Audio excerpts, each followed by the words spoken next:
Nagsimula ng mag-shooting si Barbie Fortesa ng bago niyang pelikulang P77. Nagpost ang aktres ng ilang behind the scene na kuha sa shooting at makikitang kasama niya sina Rosana Roses at Gina Pareño.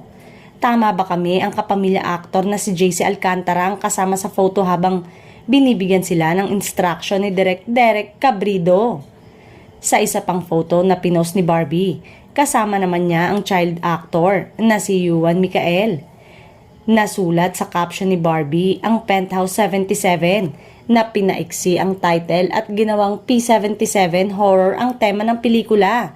Ibang klaseng horror daw ito. Ang P77 ang binanggit ni Nessa Valdellon ng GMA Pictures na pelikula ni Barbie. Wala sa cast si David Licauco.